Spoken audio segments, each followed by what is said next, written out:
नमस्कार दोस्तों, मैं सीए पारस अग्रवाल आप सभी लोगों के सामने एक बार फिर से जीएसटी के बारे में कुछ चर्चा लेकर आ रहा हूं, जिसमें हम डिस्कस करने वाले हैं accounts, books of accounts maintain करने की क्या लायबिलिटी है। बुक्स ऑफ अकाउंट्स हमें क्यों मेंटेन करने होते हैं, कितने पीरियड के लिए मेंटेन करने होते हैं और क्या क्या चीजें उसमें मेंटेन करनी पड़ती है जीएसटी एक्ट के हिसाब से।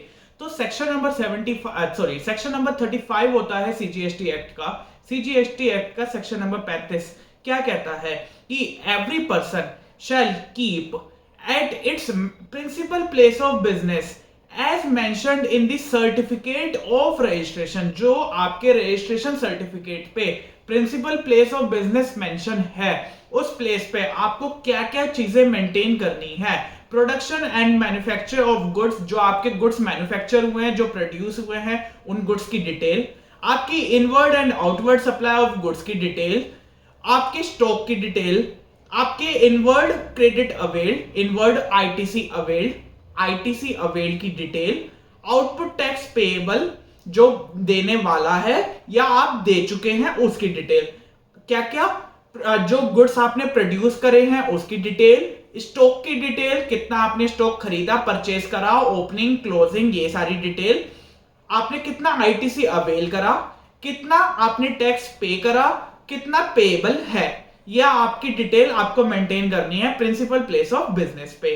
फिर उसके बाद provided that where one more than one place of business is specified in the certificate of registration, the accounts related to each place of business shall be kept at such place of business। तो सारे place of business का आपको accounts maintain करने की जिम्मेवारी है। Provided further that the registered person में keep and maintain क्या सच अकाउंट्स इन इलेक्ट्रॉनिक फॉर्म। तो क्या बताता है आपका सेकंड प्रोवाइजो, वो कहता है आप चाहें तो इलेक्ट्रॉनिक फॉर्म में भी अपने बुक्स ऑफ अकाउंट को मेंटेन कर सकते हैं। ये जो अकाउंट्स आपको मेंटेन करने हैं सबसेक्शन नंबर 1 के हिसाब से आप इलेक्ट्रॉनिक फॉर्म में भी मेंटेन कर सकते हैं। एक ऊपर क्लोज नंबर एफ था, वो कह रहा था such other particulars as may be prescribed. इसके लिए रूल नंबर 58 प्रिस्क्राइब करता है कि कौन कौन सी और चीजें हैं जो कि हमें मेंटेन करनी है। दूसरी चीज, दूसरा सबसेक्शन क्या कह रहा है, एवरी ओनर और ऑपरेटर ऑफ वेयरहाउस और गोडाउन। क्या होता है कि गोडाउन वेयरहाउस यूज आते हैं सामान को रखने के लिए, तो उसके लिए ये कहता है कि वो ओनर या वो ऑपरेटर उस गोडाउन या वेयरहाउस का जहां पर भी वो गुड्स हमारे रखने के काम आ रहे हैं, वो भी रिकॉर्ड्स मेंटेन करेगा वेदर ही इज रजिस्टर्ड और नोट। वो रजिस्टर्ड है या नहीं जीएसटी में, लेकिन तब भी वो बुक्स को मेंटेन करेगा। क्या मेंटेन करेगा, जैसे कंसाइनर की डिटेल, कंसाइनी की detail, all other relevant detail of the goods के बारे में और जो भी जानकारी चाहिए है वो सारी वो मेंटेन करेगा। ठीक है।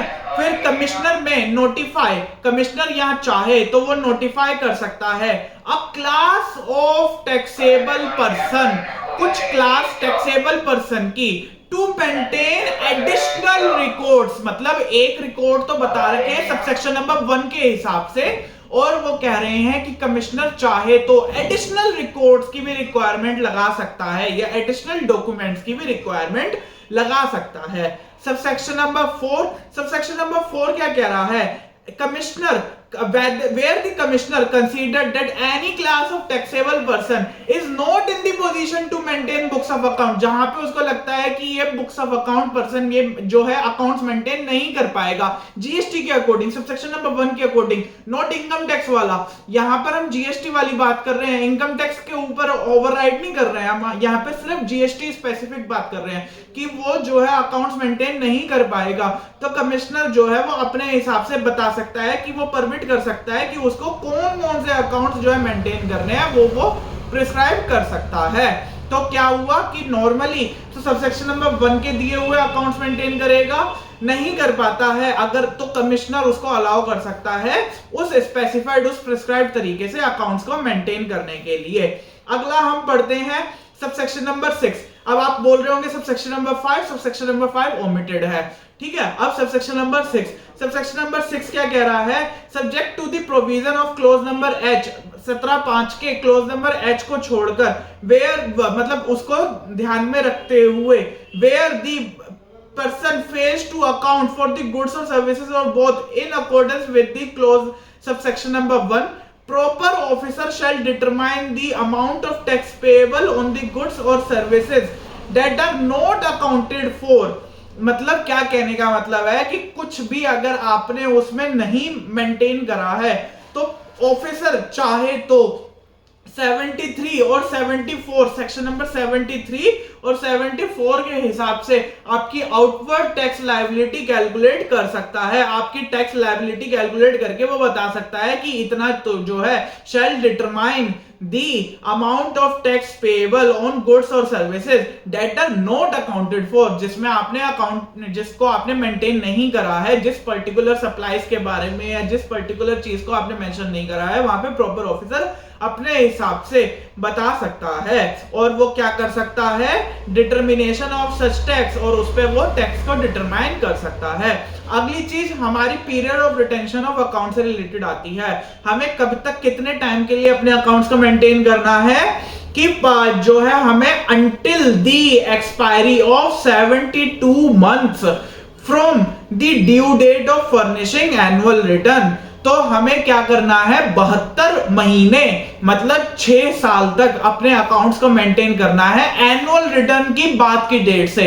मतलब अगर हमारा फाइनेंशियल ईयर है 2021 के बाद जो हमारा एनुअल रिटर्न की डेट जा चुकी है वो थी 31 दिसंबर 21। 31 दिसंबर 21 से 6 साल तक हमें अपने अकाउंट्स को मेंटेन करके रखना है। लेकिन अगर केस जो है वो एपिलेट अथॉरिटी में, रिविजनरी अथॉरिटी में, एपिलेट ट्रिब्यूनल या कोर्ट में लगा हुआ है ना, और फिर उसके बाद अपील या रिवीजन हो जाती है, तो उसमें क्या करते हैं, 1 year from after the disposal of such appeal, वो अपील जब खत्म हो जाएगी, जब डिस्पोज हो जाएगी, तब वहां से 1 साल तक आपको अकाउंट्स मेंटेन करने पड़ते हैं, या फिर वो 6 महीने, विच एवर इज लेटर।